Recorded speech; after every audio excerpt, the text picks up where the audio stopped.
to JRX TV. This is the review for the Married at First Sight finale for San Diego. Where are they now?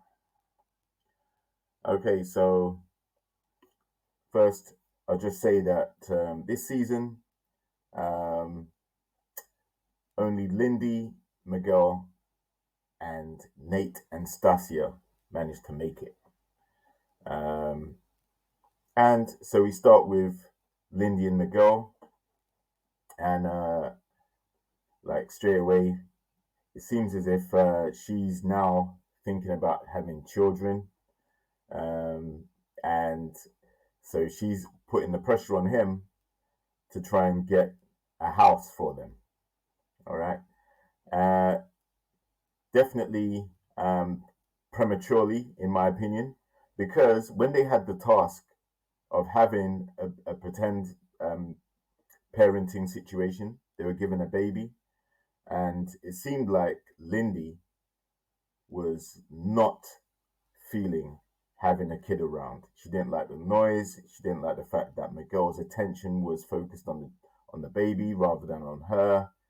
So she made that particular task, um, you know, quite difficult, especially when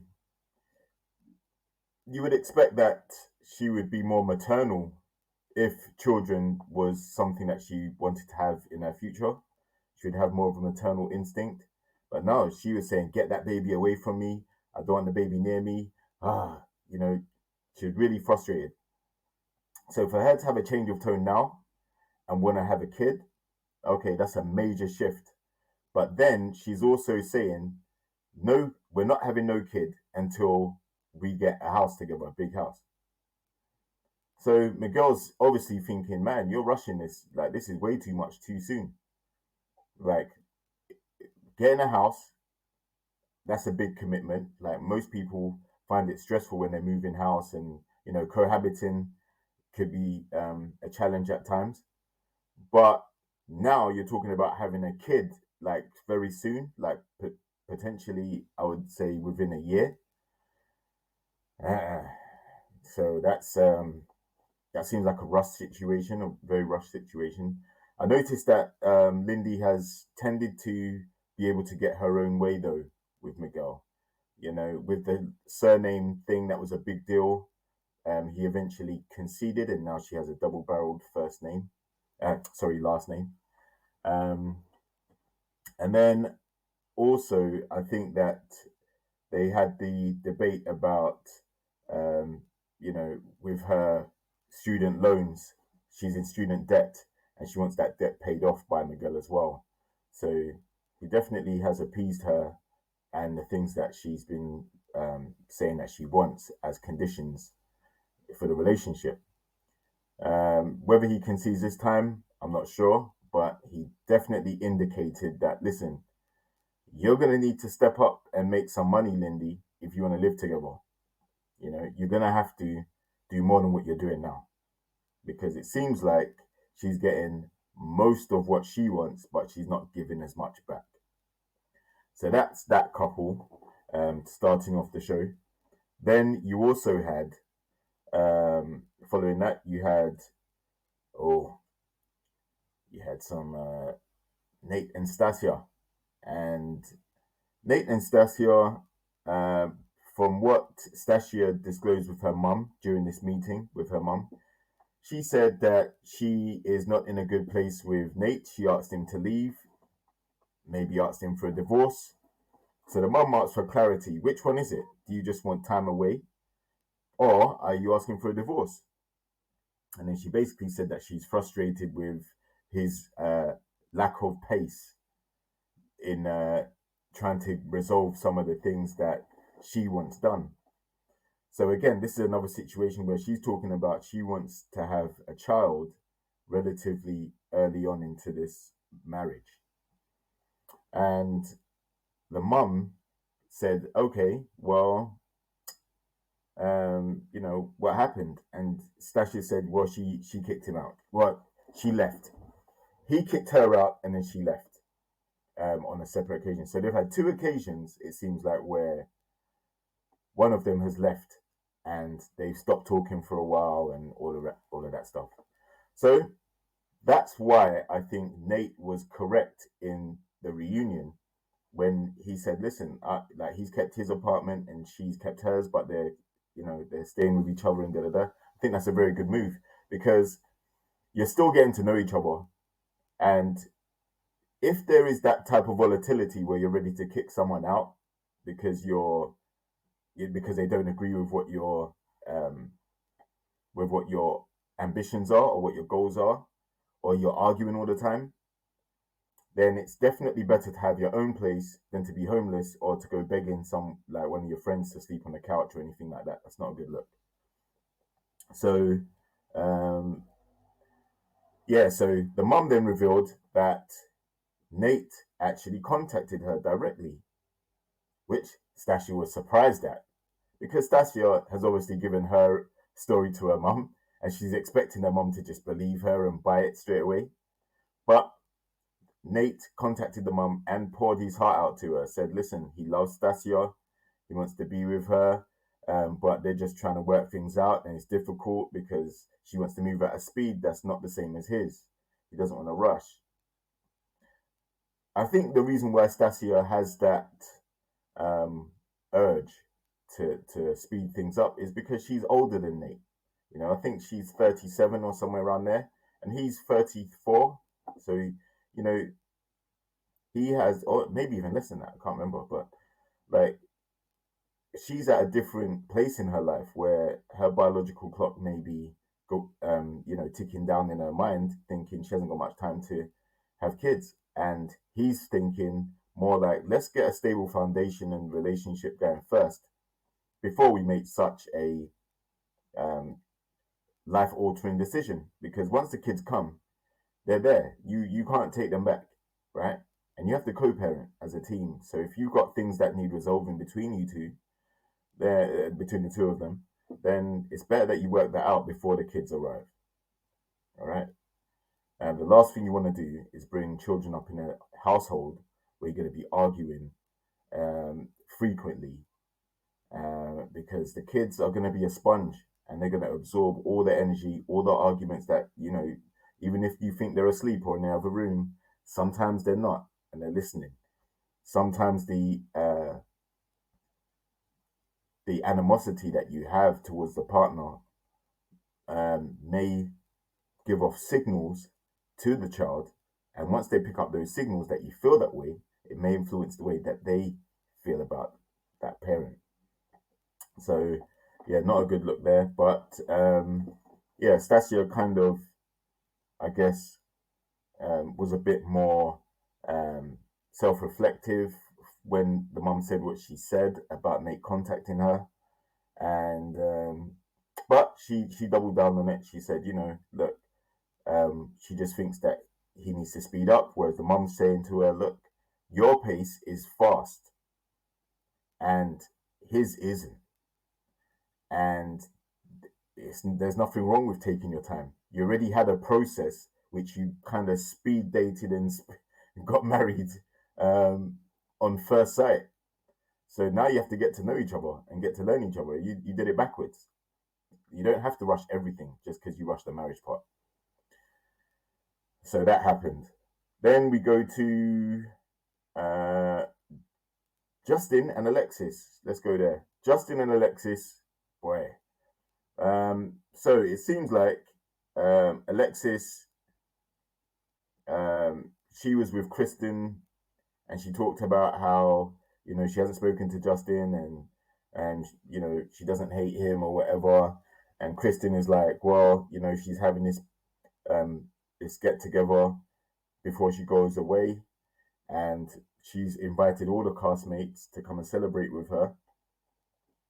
So they're obviously speaking now about maybe the possibility that there may be Justin and Nate going at it again, like they did at the reunion. So after that, they both say that they're both not in a place where they're particularly comfortable starting a new relationship as such, but that they have both someone in mind who they want to date. So they end up going on a double date.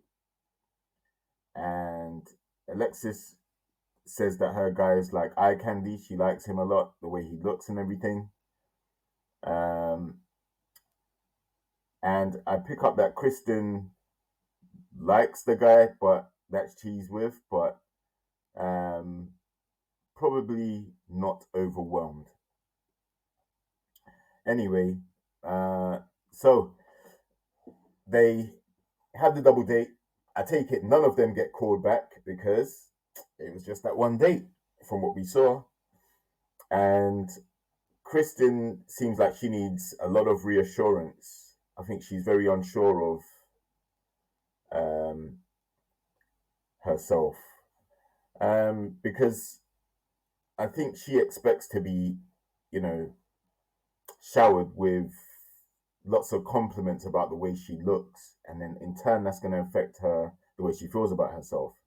There's nothing wrong with that. It's just it's not a good expectation to have straight away when you meet someone because they may not find your physical the most attractive thing about you. All right. So Alexis, on the other hand, she liked the guy that she dated on that date, that double date. But as I said, there obviously was something missing because when she asked about the connection, whether it's physical or personality based, he said to him it's 75% physical. So that may be at odds with what she was hoping for. Anyway, long story short is then we see later on in the episode, Alexis meets up with Justin again. And Justin lets her have a piece of his mind straight away. He's just like, listen, I don't want to hear you talk no more. You went and embarrassed me on TV. You disclosed things about me and you being intimate that were not true. You tried to pin it on me and my performance. When in actual fact, the reason why I wasn't turned on is because your pH balance was off. All right. Now, the thing is, it is a very low blow, if you want to look at it like that. But at the end of the day, Alexis has been throwing Justin under the bus from episode 1. And she's gotten really personal and she's put him on blast loads of times. And trust me, it's not fun when the person that you want to be with or want to be in a relationship with, committed to, you like, you're physically attracted to, it is not a nice experience to have when that person wants to, if they don't feel you in the same way, that's fine. But the way that you go about letting the person know that, demoralizing them, putting them on blast, trying to shame them into, that is not cool. So Justin letting her have a piece of his mind, kind of what she deserves, really. Because she's been doing it to him the whole season and no one checked her on it at all. None of the producers, they aired it, so that put him on blast even more. And but yeah, I'm not a Justin fan, but that was foul what she was doing the whole season. So when he did this, I'm not surprised because he's an emotional person in the terms of he will get his payback. Anyway, so he said that the pH balance was off. She didn't deny it. She was just like, oh, so what are you going to say next? My feet are too big. My breath stinks. Da-da-da. Like she tried to play it off. But she didn't deny that the pH balance was off. So that may have been one of his turnoffs. Anyway, after that meeting, we saw some more interaction between Alexis and Kristen and also Alexis and Morgan. And basically they said that, Justin, they really expect that he's going to come and act up the way he did at the reunion. It's not cool. Justin sat down with Mitch and basically said that he's not going to apologize to Nate but he'll apologize to the rest of them after seeing the error of his ways. Mitch said, you know what, like, okay, that's cool if you do that, but you know, he just doesn't want to see any beef, any arguments going down between Justin and Nate. Then I think we saw, yes. Then came the day of the event, the party that was going to take place. Oh, sorry, before that, we saw Bin and Morgan. Bin and Morgan met up. And for some stupid reason, Morgan thinks that bringing Bin to Muay Thai is going to toughen him up. Now, the problem I have with that is, listen, Morgan seemed to be a handful. She seemed to be the type of person that you really don't want to be in a relationship with. Very aggressive, condescending, and disrespectful to Bin. And Bin tried to appease her a lot. He didn't fire shots back at her. He took everything that she said and pretty much, had to come to terms with the way she felt without really standing up for himself.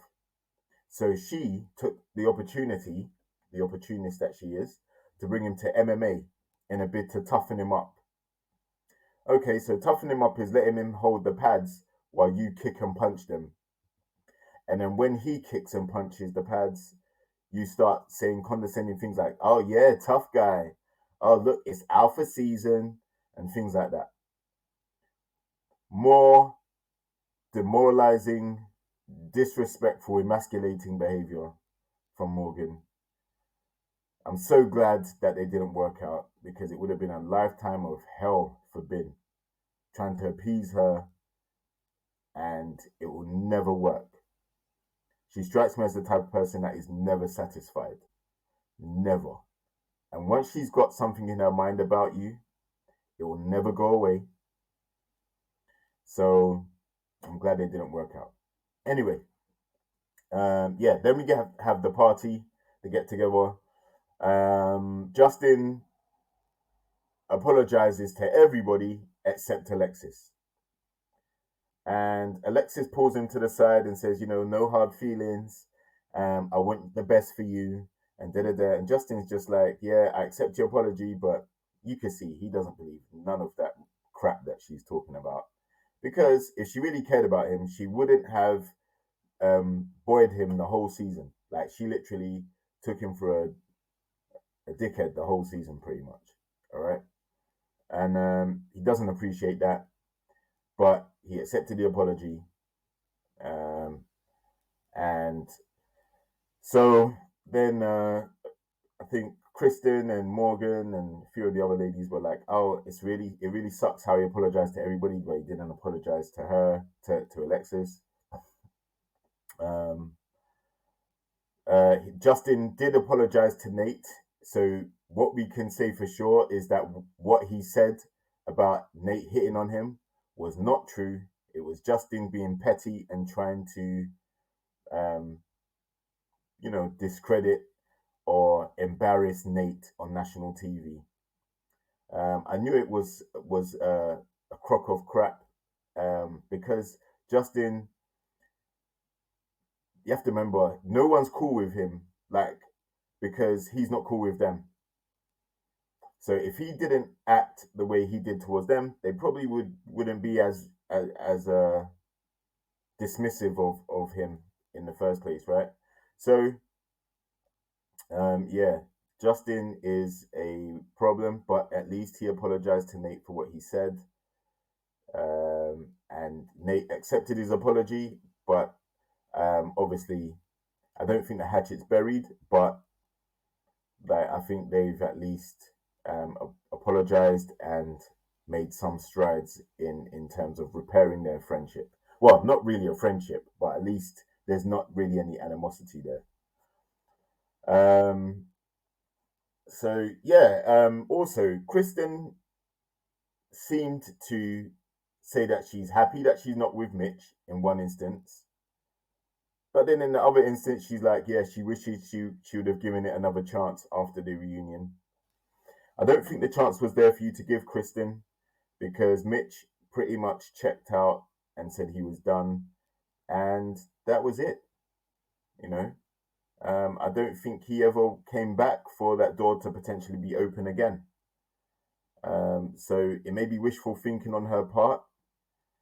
Um, I don't blame her for it though, because sometimes when you love someone and they don't love you back, it hurts. And you want to exhaust really all opportunities that you can in order to see if you can salvage it. And sometimes, no matter how much you try to salvage it, it will just never get back to what it was. So, yeah, Kristen, reality check. The door was never open. You left the door open at the reunion, and he said no. He's not coming back. He accepts that it's over. It's just not going to work. So now, all this time later, you're talking about you should have given it another chance. No, it wasn't going to happen. So they all leave. Nate and Stasia are back in a good place again. They go back to work on their relationship and continue it. Lindy and Miguel go back to their respective places, and they are working on their relationship. So that it looks like they're still together for now. Obviously, I haven't checked any socials to see where Nate and Stasia and Lindy and Miguel are at the moment, but they left in a good place. Justin left to go back by himself to do what he does. Alexis and Kristen left the house together. They drove back together. Kristen, I guess afterwards, after this party, she moved away. And yeah, so my final thoughts on the season. I think that the times when the therapist could have stepped in to help Bin get through the Morgan relationship situation, they didn't. I think that a lot of the stuff Morgan did was because she was unable to do so because she wasn't checked. No one said to her, look, Morgan, you're going in too heavy-handed on this guy and you're demoralizing him. You're ruining this guy's ability to have a happy relationship. So Justin and Alexis again was like Morgan in a lot of respects. She was demoralizing and really making the relationship very difficult for them to have. Don't get me twisted. Like, Justin is not a cool dude in my opinion, but Alexis put him on blast quite a lot, and that was not cool. Justin is an emotional wreck, and to be honest, the therapist could have stepped in a lot earlier and helped him out with something that he's going through, because he cried every single week for at least the first, I don't know, five episodes. So that was not cool.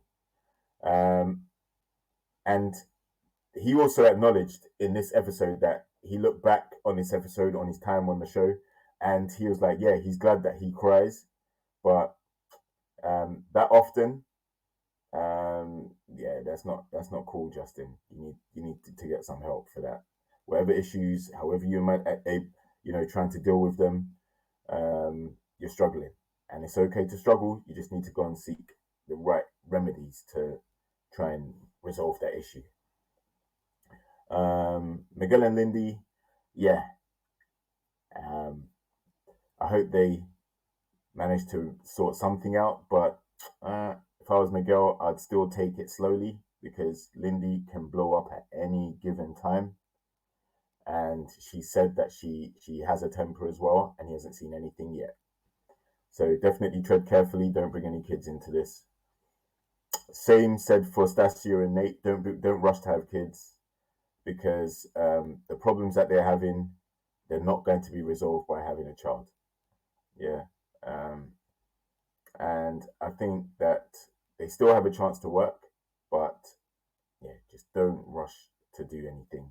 Get to know each other first, and when a relationship is more stable, then you can do those type of things, right? Um, I would say Kristen and Mitch. Yeah, Kristen.